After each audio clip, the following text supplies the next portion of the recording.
Assalamu alaikum and greetings to you all. This is Sabina Victor and welcome to the most awaited course that is creating meaningful lesson plans. I hope you all are doing well. Now, initially, I had decided that the course would not be recorded, but due to certain circumstances such as the poor internet connection of the participants and the audience, I have decided to record the first module so that learning does not stop and they keep themselves acquainted with the latest happening of Impart. So let's move to the presentation. I am Sabina Victor, and this is my profile. I'm an educationist with nearly 21 years of experience in the education field. I'm the winner of the International Excellence Award by Global Education Network, which was held on 3rd of March 2024. I'm the founder and CEO of Impart Learning to Excel and Grow. I'm a certified global trainer by International Internship University, India. I'm also a UNESCO MGI certified facilitator for social and emotional learning, which in short is known as CEL. I'm a Teach and Seek certified digital trainer, and currently I'm representing Pakistan at various international educational platforms such as the Global Forum for Teacher Educators, the Global Education Network, and Open Pakistan for Relo Pakistan, which is a public affairs section of US Embassy, Islamabad. So the course covers 5 modules. The first module is about introduction to lesson planning. The second module is the principle of instructional design. And the same module is going to be continued in the third module, and I'm going to cover the assessment strategies. The fourth module is about incorporating technology in lesson plans. And the fifth module is actually a practical work for the participants where they are going to create meaningful lesson plans, and they're going to submit it to me. And on the basis of their assignment, I'm going to then give them the certificate of completion. So moving on.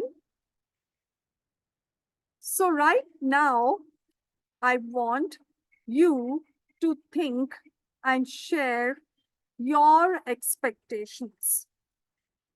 What are your expectations from the course? You are most welcome to jot down your answers on a piece of paper or write your responses on YouTube comments. Okay. The next slide is the introduction to lesson planning. Now, since this is the first module, so these are the subtopics that I am going to cover. That is definition of a lesson plan, origin of lesson plan, importance of lesson plans, characteristics of effective and ineffective lesson plans, Herbert's approach. All right. So moving on. Now, I have an interesting activity for you all. And this activity is about how accurate you are in your description.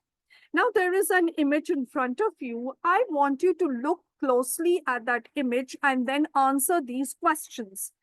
And the questions are, what is this image about? What's the color of the print? What other things do you notice in this image? All right. And again, I say, jot down your answers on a piece of paper or write your comments in the YouTube comments section. All right. Moving on.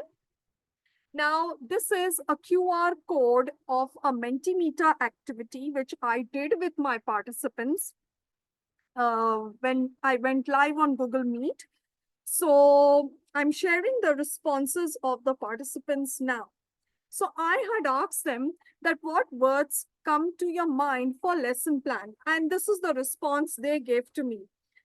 Some said, this is what they have said, that is guided practice, outline of a lesson, analytical knowledge, guideline. Again, guideline has been repeated, so it's a keyword. Curriculum, materials, again, guidelines, smart, time, resource, strategies, motivation, objective data, systematic order, design of a lesson, time management. So you see, the participants have mentioned the key points which relate to lesson plan. All right. So moving on, now I come to is the definition of a lesson plan. So you see, a lesson plan is a single activity or a sense of activities designed by the teacher uh, for one or more instructional objectives to determine or desire or to promote the positive change in the learner. A lesson plan is like a period of instruction or contract that is between the teacher and the learner. All right. And as it's mentioned on the screen, that a lesson plan is an activity. Definitely, it's an activity which a teacher does, okay, which a teacher performs before the actual lesson plan takes place.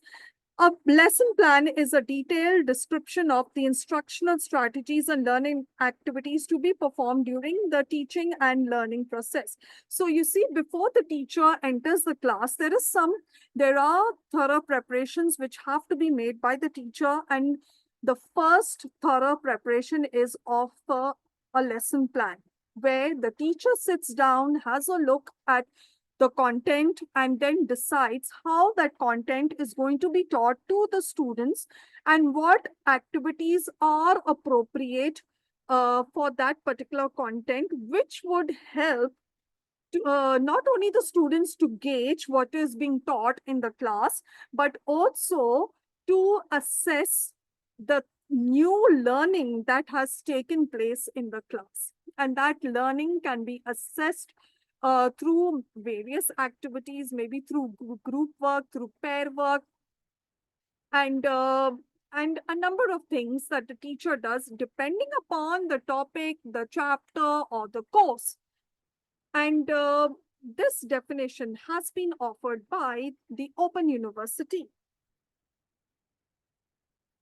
Next I come to is the origin of a lesson plan.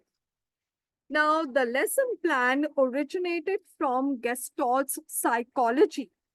Now, Gestalt's psychology is a school of thought which looks at a human mind and behavior as a whole. The Gestalt's theory of learning has a great influence on human learning. In the school, the whole is perceived by a part. A unit plays an important role in learning, and the learner usually takes help of the units in order to understand and grasp the whole concept. Meaningful activities are related to one another within the unit, and these activities provide purposeful learning experiences, and the learner understands the concept. Now, that's how uh, the concept plan originated. Now, the unit plan, therefore, is based on two different approaches. The first approach was offered by Frederick Herbert, who emphasized on content and information. And the second approach, therefore, was put forward by John Dewey and Kip Patrick. They emphasized on learning experiences rather than information. And lastly, B.F. Skinner came with another approach which focused on the change of behavior. He believed that a student learns better if the content is provided in smaller units. And the unit plan is an important aspect of a lesson plan. So moving on, now I come to is the importance of lesson plans. All right. So you can see the first point is affects teaching positively. A good lesson plan is important for effective teaching. Clear lesson plans affect the way you teach positively. And the first point is a good lesson plan makes you a more confident teacher. Second point is in the planning process, you have already considered all of the different resources and materials. The third bullet point is it allows you to think about how you would deliver instructions in a way that all students understand. The fourth bullet point is time to prepare. It gives time to the teacher to prepare for unexpected circumstances and situations. And the last bullet point is it allows the teacher to search for new ideas to enhance the class lesson. Number two is classroom management skills. Now, lesson plan is a crucial step in effective classroom management skills. Teaching and learning can never take place in a chaotic classroom. When you prepare your lessons way ahead of time, you are more organized. It helps your students to become organized. Communicate your learning objectives to the students so that they are not confused about your way of teaching. Next point is anticipates different needs. Now, as teachers, we want our students to understand the importance of a lesson plan. The importance of a lesson. One of the main aspects of planning a lesson is considering different needs of students. Sometimes this looks like planning several different projects for students to choose from one end goal. Other times, this looks like grouping students according to the ability level, knowing who does and who doesn't need assistance. Next, have clear and visible goals and objectives. Now, having clear goals and objectives visible to all students, the classroom is a result of a good lesson planning. Communicate those expectations to the students just as I am doing through my training. Now, the fifth one is ready for substitute. Helpful for a substitute teacher. Now, with a thorough lesson plan, a teacher has less worry in times of emergency or leave, or when he or she is out. A substitute teacher can never take your place in your absence. However, that substitute teacher can ensure that the learning or the teaching doesn't stop in your absence. And lastly, professional look. Um, a teacher with clear lesson plans seems more professional than the one who doesn't. So these are some of the important points for the importance of a lesson plan. Moving on, I come to now the points of effective and ineffective lesson plan. The characteristics, okay? Now for effective lesson plan, an effective lesson plan is a good lesson plan, and it is good for a number of reasons. Number one, what makes a lesson plan effective? The first point is clear objectives. Now, clearly defined learning objectives and goals that guide the teaching process. Number two, under effective lesson plan is engaging activities. Now, incorporating diverse and interactive activities that keep students engaged and promote active learning. Number three is focuses on differentiation. Now, tailoring instruction to meet the needs of diverse learners and ensures inclusivity and maximizes students' understanding. Next, I come to is point number 4, which states that incorporating various assessment methods that help students to gauge and understand what was taught to them and how they are being assessed and what are they being assessed for, and that is the content. And the last point under effective lesson plan is flexibility. A good lesson plan allows adaptation or change based on the student's needs and unexpected circumstances. And now we move to the characteristics of an ineffective lesson plan. Now, an ineffective lesson plan is considered a poor lesson planning. And it is poor or ineffective for several reasons. The first one is it lacks clear objectives. Now, unclear or vague learning objectives can confuse both the teacher and students, which makes the teaching process ineffective. Number two is monotonous activities. Now, repetitive or uninspiring activities can result in students' disengagement and limited learning. Number three is uh, failing to address the needs of diverse learners may lead to exclusion and may hinder students' progress. Next, I come to is point number 4, which states that insufficient or ineffective assessment methods can hinder the ability to gauge students' understanding and adjust instruction. And lastly, a lesson plan that lacks flexibility may not accommodate unexpected changes students' needs, which could lead to ineffective teaching. All right. So now I have another activity for you. I want you to tell me, it is an image of a lesson plan, but what is this entire image telling you? Or what is it all about in a lesson plan? Write your responses on a piece of paper or jot down your responses on YouTube comments. All right. Next.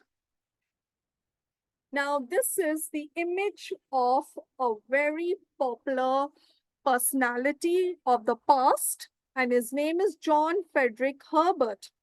Now, John Friedrich Herbert was a German philosopher, psychologist, and founder of pedagogies as an academic discipline. One of his most significant contributions were the five-stage system of lesson planning. This is known as Herberton's 5 steps, and he strongly believed that when a topic is properly presented to the students, they associate the topic with their existing ideas and learn in a coherent way. Now, according to Herbert, these steps would make students acquire, understand, and apply knowledge efficiently. All right. So, you can see on your screen the 5 steps of Herbertian lesson plan approach. The first point is preparation, second is presentation, third is association, the fourth is generalization, and the last is application. Now, under preparation, it refers to the process of activating the previous knowledge of the learners to receive the new one, what we commonly write in today's lesson plans as warm-up activity or motivational activity.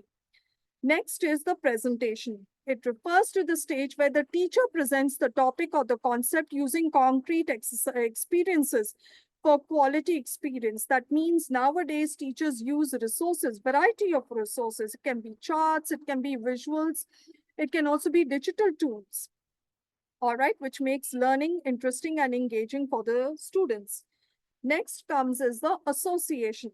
It refers to the process of comparing the new knowledge with the previous knowledge in order to be familiar with the differences and understand the new knowledge. Now here, students are encouraged to give their own examples. Now, under generalization, it refers to arrive at general ideas or conclusion by comparing the learning material presented by the teacher. All right. And at the generalization stage, the teacher plays the role of a facilitator, whose role is only to guide and correct students while they are doing an activity. All right. And the last is the application, which refers to use the acquired knowledge of the learners in real life for better understanding and meaningful learning. And after this, there was one more point suggested by the educationist, and that was recapitulation. And this stage is meant for the teacher who gives an overview of what has been taught and assessed in the classroom. All right. And nowadays, a lesson plan is based on a particular format, but the most popular format is the Herberton's format. All right. So next I move to is I want you to give your feedback about today's presentation. And I want to know from you, what have you understood? How did you think this presentation was? I want you to give your feedback again on YouTube comments or on Impart WhatsApp comments. All right. So this brings my presentation to an end.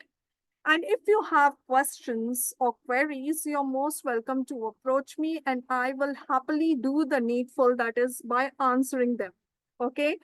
So take good care of yourself and enjoy this entire course. The rest of the course will be done live through Google Meet. All right. So if you wish to attend this course, do watch this first module and get in touch with me through WhatsApp message. My number is 0335 So message me during the daytime and I will respond happily. So take good care of yourself, happy learning, and keep shining. Bye-bye.